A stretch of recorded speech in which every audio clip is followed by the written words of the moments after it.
Buenas noches. Existen ciclos y ritmos relacionados a diferentes escalas para el individuo, el planeta y el universo, como la niñez, la adolescencia y la madurez, el día y la noche, las fases de la luna, las estaciones y las eras del zodíaco. Estos ciclos sincronizan los cambios entre actividad y reposo para que pueda recuperarse la energía en todos los niveles y se produzcan los movimientos que permiten la evolución. En uno de esos cambios de ciclo ocurrido hace aproximadamente 12.900 años, al finalizar la época glacial ocurrió el diluvio universal, cuando desapareció toda la civilización existente, la que hoy llamamos la Atlántida. En este programa veremos teorías que sitúan la isla nunca encontrada en diferentes sitios del planeta y continuaremos profundizando en las 7 leyes universales para comprender este proceso evolutivo que vive el individuo y la civilización. Acompáñenos. El universo y el planeta tienen ciclos que afectan e influyen los procesos individuales y grupales. La Tierra gira alrededor del Sol en 365,25 días. El sistema solar gira alrededor de Alción, el Sol central de las Pléyades, en un gran ciclo de 25.920 años. Y todo el conjunto gira a su vez alrededor del centro de la galaxia, en aproximadamente 220 millones de años.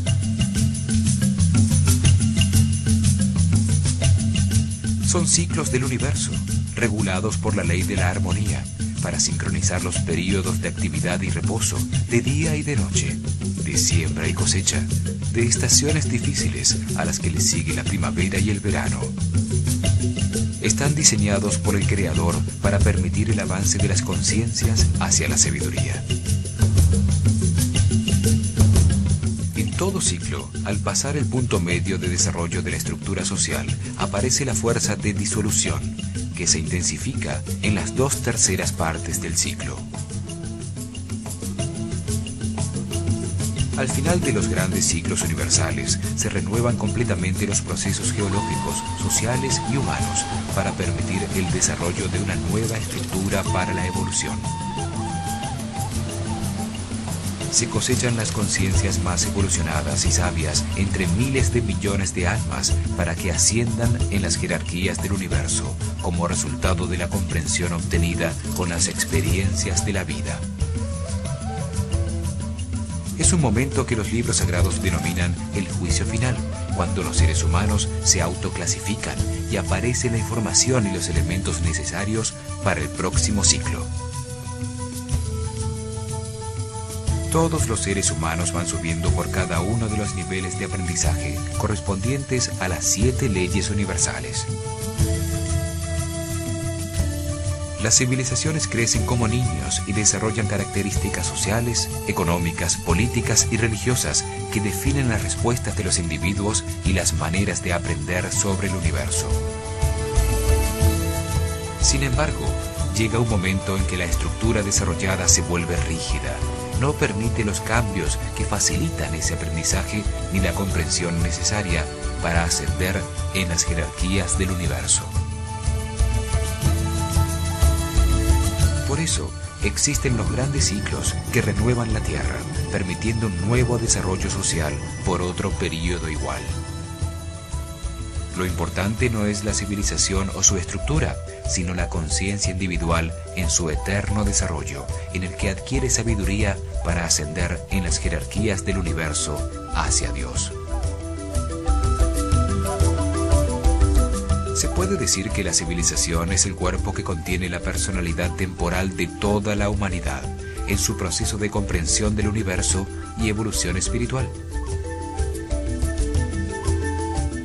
Estos grandes ciclos producen eventos magnéticos a escala de toda la humanidad que sacuden al planeta y generan cambios como el diluvio que produjo la desaparición de la civilización atlante para dar paso al nuevo ciclo de la actual civilización que llamaremos Aria.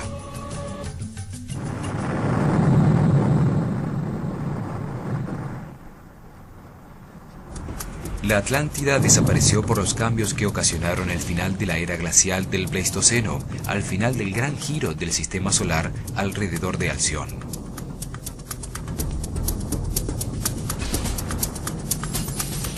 Ese gran ciclo fue dividido por los sumerios en 12 eras de 2160 años cada una,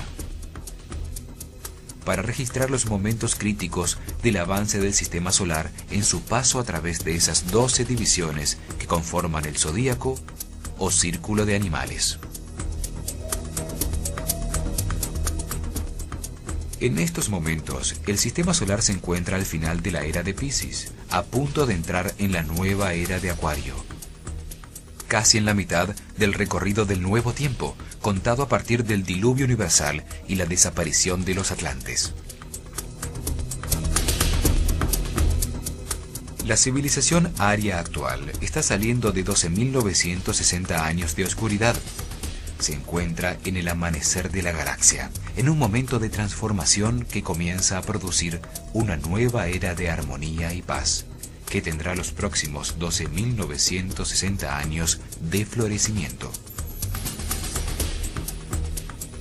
Un ciclo como el día y la noche, en una escala mayor, que produce las transformaciones necesarias para permitir la evolución del hombre y la humanidad como un todo. La humanidad atlante también vivió ese gran ciclo de 25.920 años. La primera mitad de ese ciclo fue en la noche de la galaxia, la segunda mitad floreciendo cerca de la luz. En cada gran ciclo, la civilización tiene 3 períodos. Inicialmente, la mayoría de los sobrevivientes del cataclismo con el que terminó el ciclo anterior están perdidos en la oscuridad. Son como un agujero negro absorbente.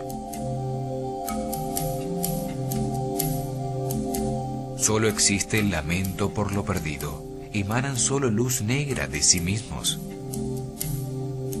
Pero con el tiempo se sobreponen y gestan una civilización primitiva. En una segunda etapa, maestros con conocimientos, sabiduría y niveles superiores de conciencia que sobrevivieron al cataclismo, o guías que pertenecen a las jerarquías superiores del universo, que permiten el establecimiento de las estructuras básicas de la sociedad. Así aparecen civilizaciones guiadas por seres superiores como Tot el Atlante, quien desarrolló las ciencias y la escritura de los egipcios, o Anu y Enki, que guiaron a los sumerios. Los individuos más avanzados de la civilización actual recibieron el conocimiento del ciclo anterior Atlante, convirtiéndolo en la base de la nueva estructura. Durante los últimos 12.948 años, han desarrollado una cultura propia y están en el proceso de transformación que los conducirá al apogeo de la actual civilización, cuando la sociedad y la mayoría de sus individuos conecten los centros de amor en la conciencia.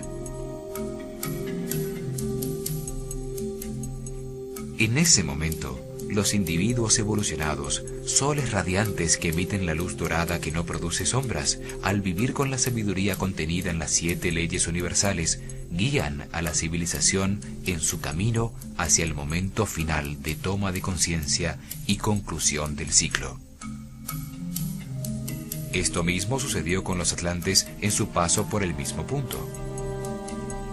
En toda civilización hay individuos en distintos niveles de evolución en su avance por la pirámide de las 7 leyes universales. Los procesos evolutivos son individuales.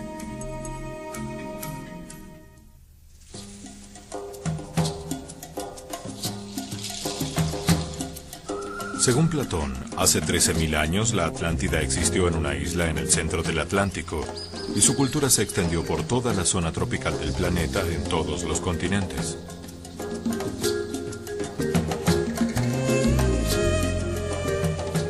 Es absurdo pensar que una civilización que se desarrolló por 25.920 años y que llegó a tener avanzadas tecnologías que incluían la antigravedad y el transporte aéreo, estaba circunscripta a una isla.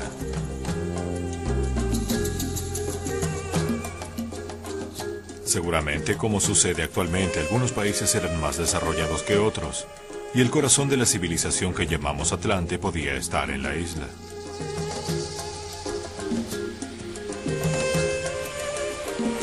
Con el cataclismo conocido como el diluvio universal, la isla desapareció y en todos los sitios de la Tierra se registraron inundaciones, terremotos y destrucción. Los libros sagrados de casi todas las culturas registran el desastre que hundió bajo las aguas el dorado reino de una civilización con avanzada tecnología, precipitando a la barbarie a la mayoría de sus sobrevivientes. Las Islas Doradas hindúes, la Península Dorada griega, el Dorado americano, la Casa de Apsu de las tradiciones babilonias, la fortaleza subterránea de los persas, el Atala de los hindúes, el Tulapán Chiconautlán, Tuyán o Aztlán de los mayas,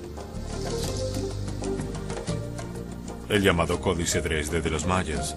Ilustra un eclipse anular de sol y una serpiente en el cielo que derrama torrentes de agua por la boca. El cielo se acercó a la tierra y todo pereció en un día. Hasta las montañas desaparecieron bajo el agua. El Popol Vuh, otro libro sagrado maya, sitúa al este la tierra de sus antepasados desaparecida bajo el mar, en un día en que también en su tierra había fuego en el cielo y una lluvia de agua y brea convirtió el día en noche cerrada. La tierra temblaba y los árboles y las casas caían en pedazos. El Chilambalam, el libro sagrado de los sacerdotes mayas, afirma que terribles erupciones y terremotos sucedían mientras las islas se sumergían bajo las aguas del mar y del cielo caía una lluvia negra.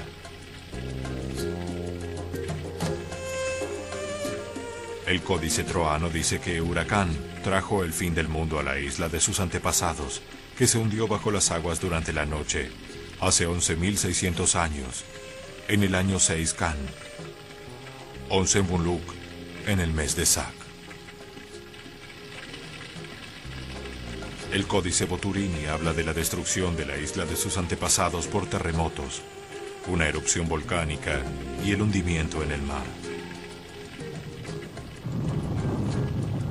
Para los aztecas, Quetzalcóatl, el dios del aire, quien les enseñó el uso de los metales, de la agricultura y de las artes, llegó de Tlapallán, una isla al este que se hundió bajo el mar cuando se oscureció el sol y la lluvia destruyó todo lo que existía. En ese diluvio, solo sobrevivieron Coxcox y su esposa en una barca llena de animales. Los egipcios creían que su civilización había sido traída por Tot desde Amenti, el rojo país de los muertos que se encontraba al oeste donde vivían los misteriosos Hanebut, la gente de los pilares gemelos.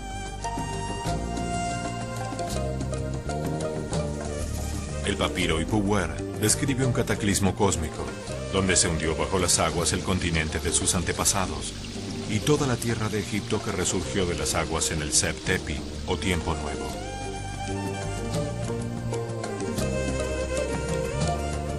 Los fenicios, cuyo nombre significa rojos en griego, aseguraban que sus antepasados procedían de una isla de fuego. Los celtas dicen que vinieron de una tierra que se hundió en el mar por un terrible cataclismo, la tierra de Glas. También la llamaban el paraíso hundido o Cantref Wellow.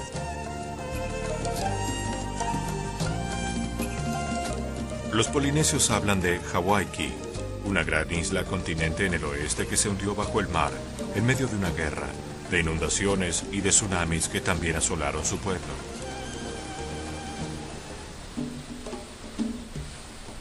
Platón no es el único escritor antiguo que habla de una civilización anterior. Virgilio en las Geórgicas y Tíbulo en las Elegías nos cuentan de una civilización desaparecida donde no existía la propiedad privada. La tierra era de todos y se vivía en gran armonía.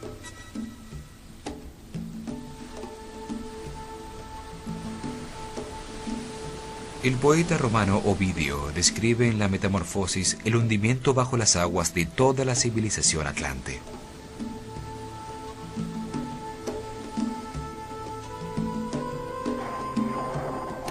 Había antaño tanta maldad sobre la tierra que la justicia voló a los cielos, y el rey de los dioses decidió exterminar la raza de los hombres.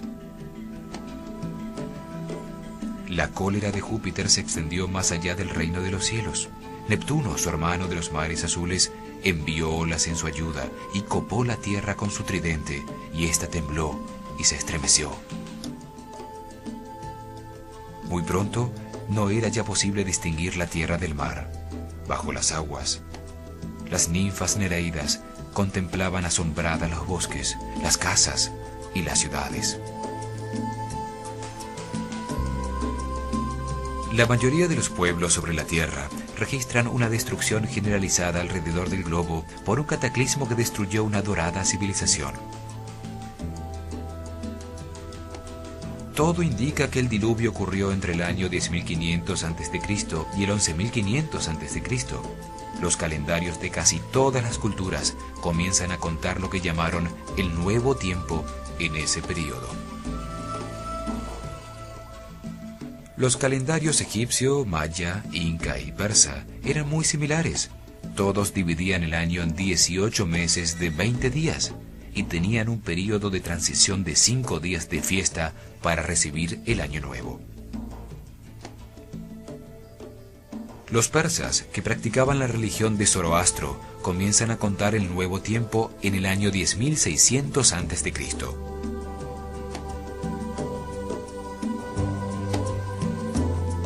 El zodíaco egipcio de Dendera comienza a contar el Nuevo Tiempo cuando la constelación de Leo se encuentra en el equinoccio de primavera, fecha que, de acuerdo a la precesión de los equinoccios, corresponde al 10.936 a.C. El calendario así 11.500. Los mayas cuentan en ciclos de 2.560 años. En el comienzo de los tiempos, en el 3113 a.C., habían transcurrido 3 ciclos, o sea, 7.680 años, lo que nos lleva al 10.793 a.C. Los científicos actuales confirman que el clima sobre la Tierra cambió súbitamente hace unos 12.000 años, terminando la era glacial, con la aparición de una corriente cálida hacia el año 10.500 a.C. y una inusitada actividad del Sol. Estudios sobre la geomorfología de las costas encontraron que aproximadamente en el año 10.500 a.C., el nivel del mar en todo el mundo subió entre 100 y 150 metros hasta su nivel actual, debido al derretimiento de los glaciares que cubrían gran parte de los continentes. En solo 100 años, la temperatura promedio del planeta subió 20 grados, finalizando la edad de hielo del Pleistoceno.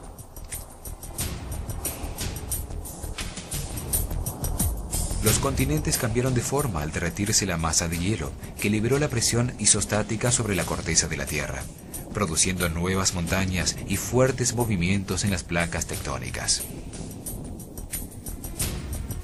Esto produjo la extinción de muchos mamíferos, el cambio de la forma de los continentes y el hundimiento de la Atlántida. El investigador Zecharia Sitchin se basa en tablas sumerias para afirmar que el final de la era glacial, del Pleistoceno y el diluvio sucedieron entre el 10.500 y el 11.000 a.C.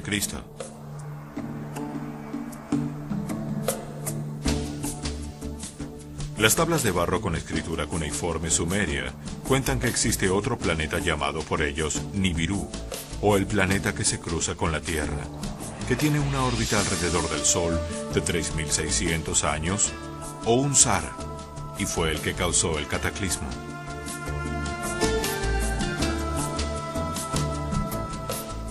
El cruce cercano a la órbita de la Tierra de Nibiru, el planeta no reconocido, con su campo magnético y fuerza gravitacional, desestabilizó a la Tierra moviendo su eje de rotación.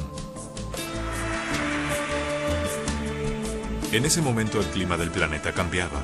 La temperatura promedio había subido 20 grados en 100 años, y los glaciares existentes en todos los continentes y los hielos de los polos se encontraban bastante sueltos.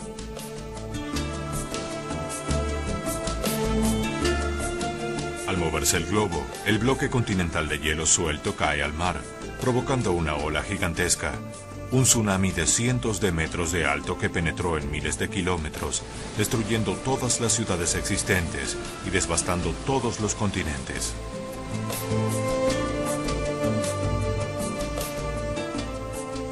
El movimiento de las capas tectónicas provocó un terremoto global, la explosión de todos los volcanes, enormes evaporaciones de agua y tormentas.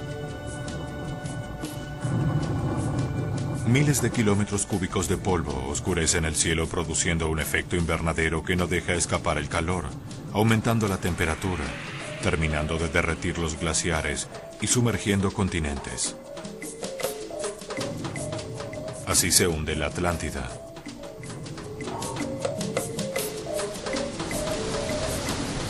Las ciudades, los centros de la cultura, habían desaparecido. La catástrofe impone condiciones a los sobrevivientes. El recuerdo de una civilización poderosa solo puede transmitirse oralmente, lo que la convierte en un mito.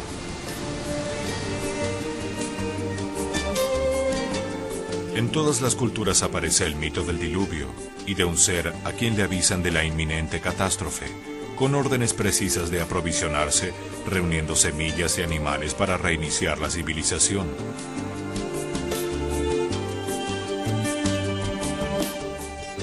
Las tablas sumerias de Gilgamesh, un rey de la ciudad de Uruk, cuentan que un guía superior llamado Enki avisó de la catástrofe en un sueño a Ziusudra, el Noé sumerio, dándole instrucciones precisas de cómo construir un barco cubierto por todos lados, un sumergible.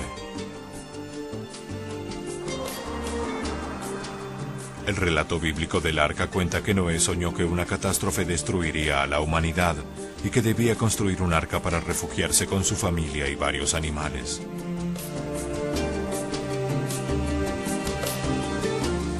El Zendavesta persa cuenta la misma historia, pero la protección de Yima, su familia, animales y plantas fue en una cueva.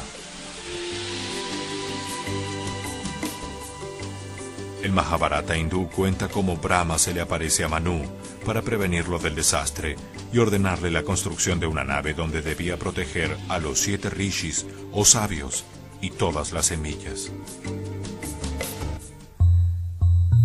Si distintos Noés en diferentes partes del mundo fueron avisados de la catástrofe, esta debía tener origen en el sistema solar y se podía precisar en el momento en que iba a suceder. Al destruirse la civilización, la humanidad sobreviviente sufrió un retroceso y quedó en estado de barbarie. Todos los pueblos describen seres extraordinarios, con grandes conocimientos, llegados de una isla desaparecida, que organizaron su estructura social y trajeron tecnología.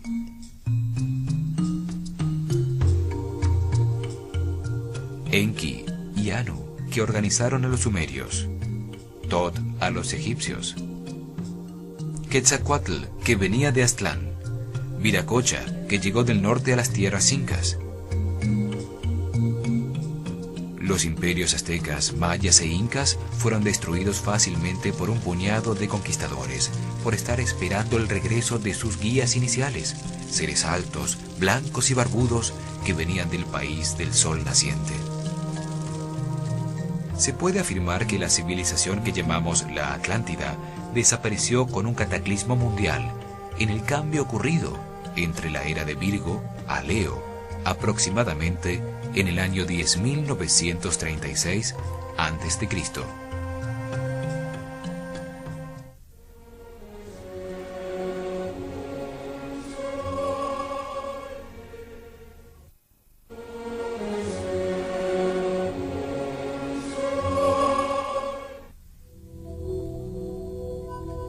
En 1900, Katie Frost publicó en el Times de Londres una teoría que situaba a la Atlántida en la Creta minoica. Hablaba de una pacífica civilización que fue el centro de un gran imperio unido por el mar. Argumentó que su capital, Knossos, junto con las ciudades aliadas, fueron destruidas cuando estaban más seguras y fuertes, como si todo el reino hubiera sido barrido por el mar, dando lugar a la leyenda de la Atlántida.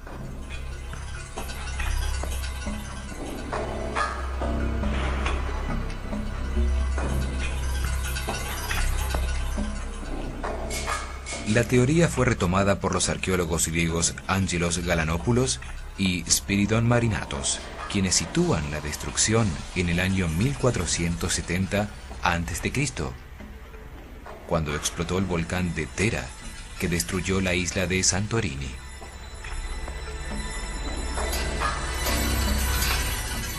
La explosión produjo una gigantesca ola, un tsunami, que barrió con sus aguas todas las islas cercanas, ocasionó fuertes tormentas, terremotos, y sus cenizas bloquearon el sol por años. Creta, hoy parte de Grecia, tuvo una civilización muy avanzada, lenguaje propio, navegación comercial, compleja arquitectura, rituales y juegos.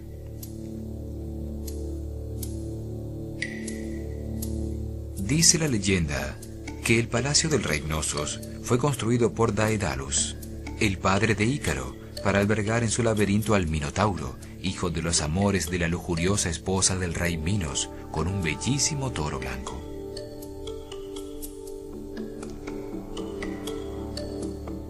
Eran totalmente pacíficos, nunca se encontraron armas en sus ruinas, lo cual era inusual en esos tiempos.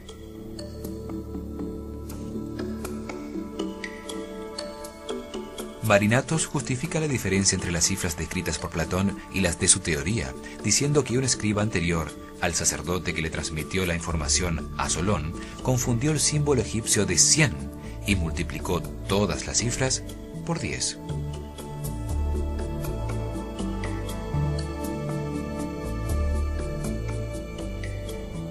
Esto indicaría que Platón fue un ignorante, que desconocía información de una isla tan cercana con una historia tan próxima a su propio tiempo como para aceptar una equivocación semejante. Sin embargo, la equivocación va más allá de las cifras, pues Creta no está localizada después de los pilares de Hércules, al este del Mediterráneo, ni tenía canales de irrigación, ni elefantes, ni clima tropical, ni su vegetación tenía cocos y piñas, tal como dice Platón en sus descripciones sobre la Atlántida. La destrucción de Creta sucedió apenas 900 años antes de Solón, no 9000 como dice Platón que sucedió en la Atlántida. No dejaron construcciones megalíticas ni la isla se hundió bajo el mar. La única coincidencia es que en su destrucción hubo volcanes activos, terremotos y tsunamis. Enunciada por Charles Hapgood con el apoyo de Einstein, otra teoría sitúa a la Atlántida sepultada bajo el hielo de la Antártida, argumentando que el Polo Sur estuvo antes en la zona tropical del planeta. Hapgood afirma que el océano Atlántico estaba formado por todas las aguas de los mares del mundo, y que en su centro se encontraba la Antártida. La teoría se desarrolló cuando se encontraron miles de mamuts congelados en Siberia, con hierbas en sus estómagos y sus colmillos en perfecto estado, lo que indicaría que debieron morir súbitamente ahogados.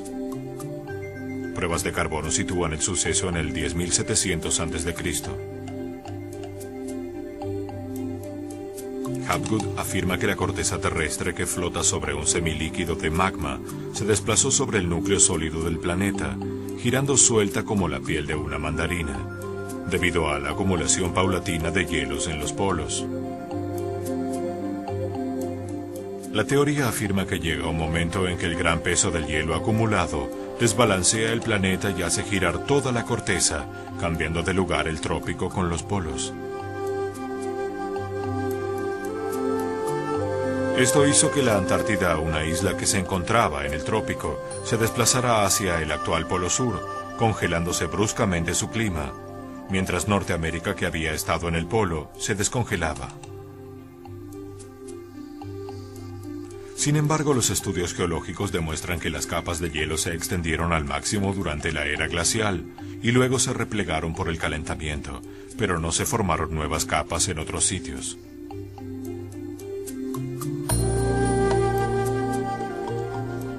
Los bosques ecuatoriales como los del Amazonas, África e Indonesia han existido allí por millones de años, desarrollando gradualmente su enorme variedad de especies y ningún cambio en el eje de giro los ha congelado o desplazado. El polo magnético ha cambiado varias veces con las edades geológicas de la Tierra, pero esto no altera fundamentalmente la vida sobre la corteza terrestre.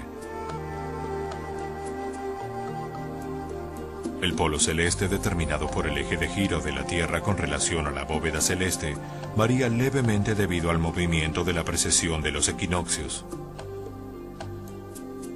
Pero la conservación del movimiento angular convierte a la esfera terrestre en un gigantesco giroscopio que siempre ha tendido a mantener su eje de giro.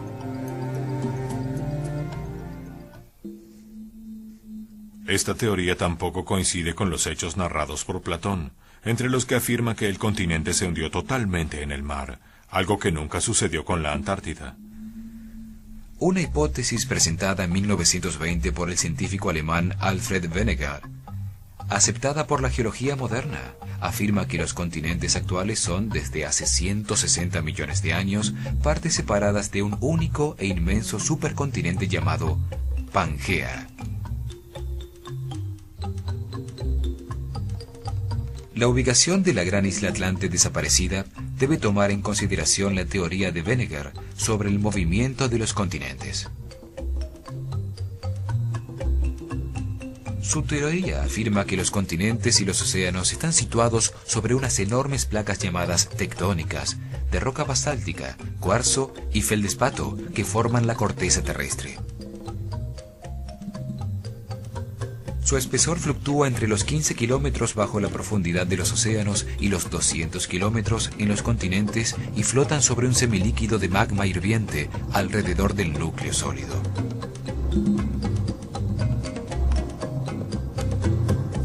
La Tierra está formada por 13 placas tectónicas, 7 grandes, 4 medianas y 2 pequeñas, que tienen movimientos relativos entre sí y que se fueron separando hasta llegar a las posiciones actuales de los continentes. Sus bordes registran permanentes choques y movimientos, unos de separación, otros de acercamiento y otros de transformación entre las placas adyacentes.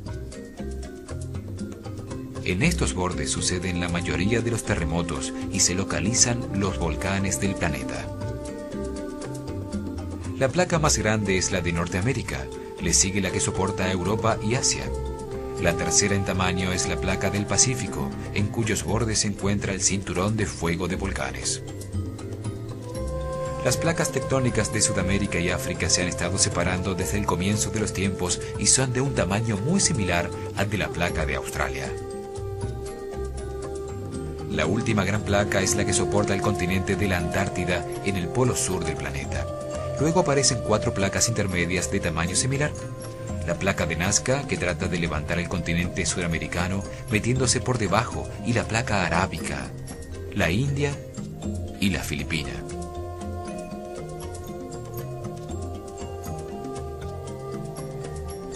También existen las pequeñas placas, como la de Juan de la Fuca frente a California, o la placa de los Cocos frente a Centroamérica en el Pacífico. Y la última de las pequeñas placas es la placa del Caribe, donde ha habido bastante movimiento en los últimos miles de años.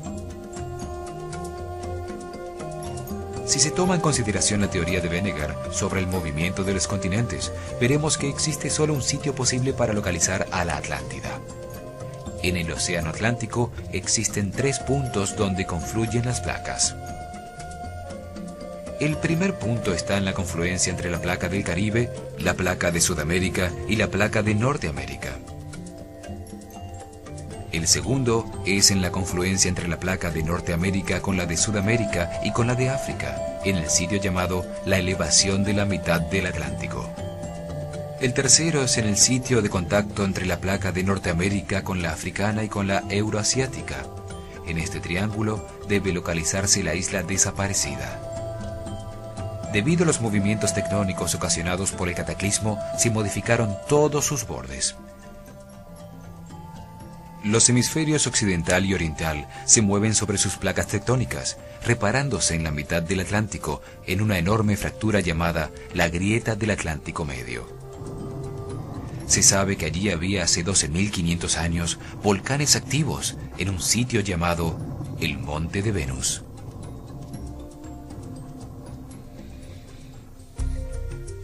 Si por alguna parte desapareció la Atlántida, puede haber sido por esta hendidura al final de la última glaciación, en el momento de los grandes movimientos telúricos y el diluvio universal.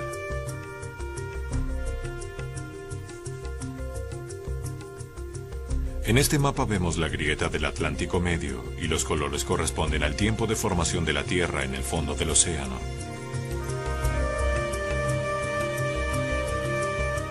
Podemos apreciar que la Tierra se consolidó a lo largo de la grieta en los últimos miles de años, mientras que el color verde predominante de los continentes nos indica que están así desde hace 90 millones de años.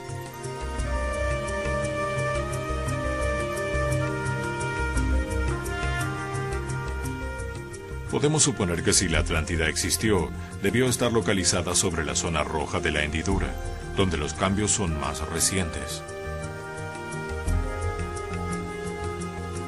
Por lo tanto, la distancia recorrida por los continentes desde que era uno solo, una Pangea, hasta su ubicación actual, debe tener el espacio necesario para albergar una isla como la descrita por Platón.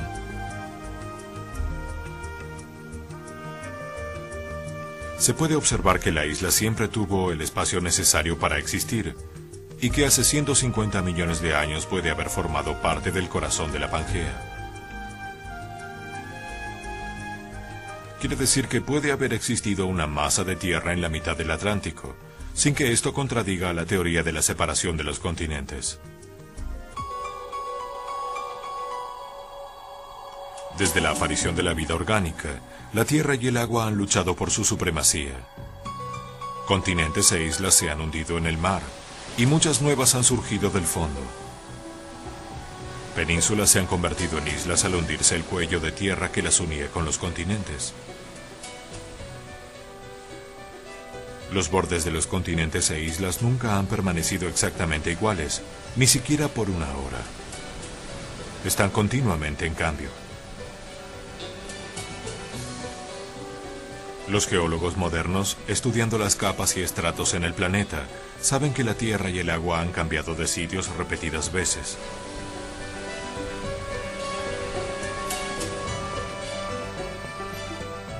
Una de estas veces, en la mitad del Atlántico se hundió para siempre la madre de la actual civilización. Fue uno de los procesos cíclicos regidos por las leyes de correspondencia, evolución y armonía que determinan la evolución de todo el universo.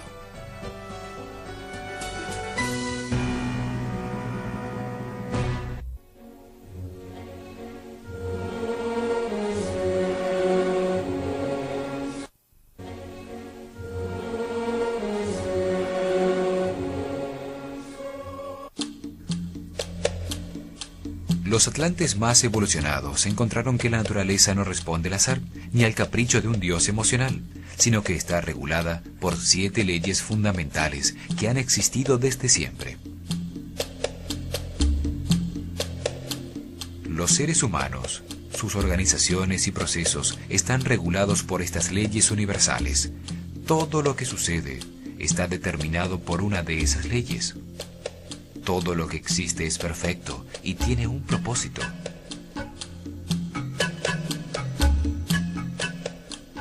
Los eventos que no entendemos, como las enfermedades incurables, la violencia y el deterioro de la sociedad, no existen por casualidad, sino que están regulados por esas leyes.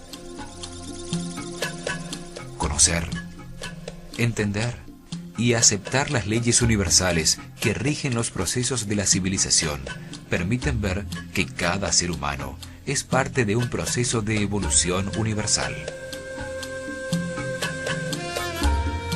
Un eslabón en la cadena que va desde lo más grande hasta lo más pequeño, de lo más sutil a lo más denso, y que da sentido al pasado, explica el presente y permite encontrar una nueva dirección al porvenir. Esta comprensión produce al individuo la seguridad de avanzar hacia una nueva forma de civilización, más armónica y con más satisfacciones para toda la humanidad. También brinda a cada ser humano las herramientas para llenar su vida presente de armonía y felicidad.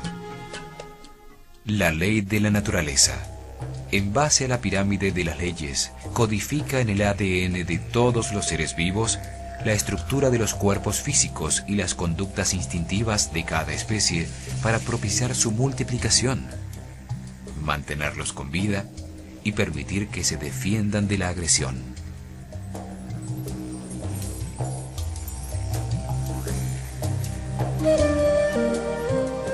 La segunda ley de la pirámide es la ley de la armonía. Regula el equilibrio, los ciclos y ritmos que permiten que diferentes tipos de vida se desarrollen simultáneamente. Se encuentra codificada automáticamente en el instinto de los mamíferos, en donde se generan las emociones y sentimientos de agrado o desagrado.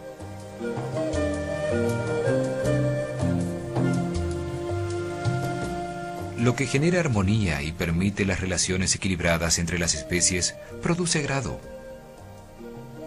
Lo que impide la existencia simultánea de distintos tipos de vida produce desagrado. Lo que agrada se repite, lo que desagrada se evita. Las especies predadoras, por ejemplo, solo matan cuando lo necesitan para subsistir. No acaban con otra especie por placer.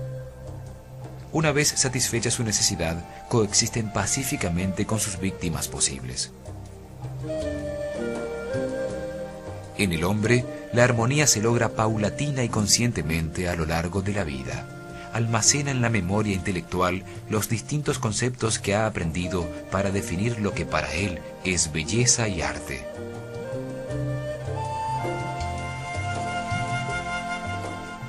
La armonía también se codifica en la memoria psicológica como resultado de los distintos eventos que produjeron sentimientos de gusto o de rechazo, de placer o de trauma.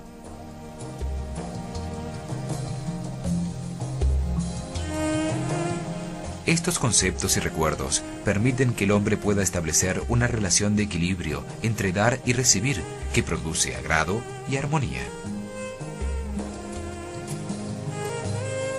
La ley de la armonía regula los ciclos y ritmos de todo lo que existe, sincronizando y permitiendo las relaciones de la diversidad para dar lugar al universo.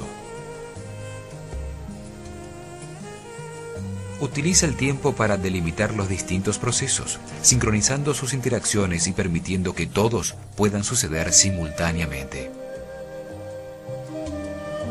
Determina las secuencias de movimiento para que todos los seres vivos se desarrollen y establece las relaciones entre todas las secuencias producidas por la diversidad. Proporciona la organización y la distribución para que todo lo que existe ocupe el lugar que le corresponde. Se manifiesta en la diversidad que se mantiene y convive sin destruirse.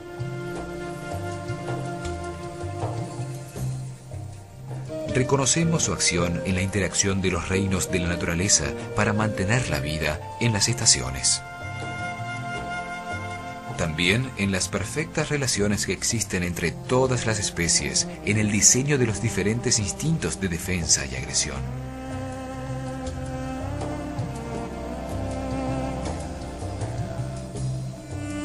Se manifiesta en la unión y la tolerancia entre los seres de la misma especie y de éstas entre sí. La armonía está presente en todo aquello que gusta y produce satisfacción, pues así se reconoce el equilibrio que requiere la naturaleza para mantener un proceso en el que intervienen distintas fuerzas o energías. Así se manifiesta en las relaciones humanas, a través de los acuerdos que se hacen para equilibrar las relaciones entre los individuos.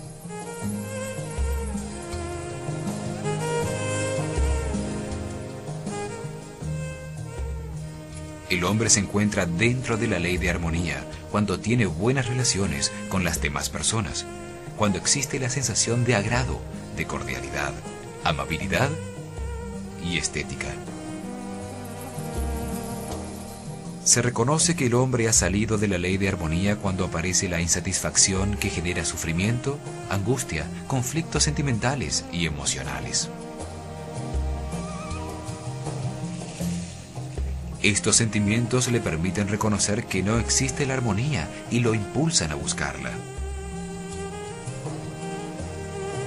Esta decisión consciente de buscar la armonía, eliminando las limitaciones autoimpuestas, permite al hombre respetar esta ley y entrar en una nueva etapa en la que sus relaciones no vuelven a tener conflictos.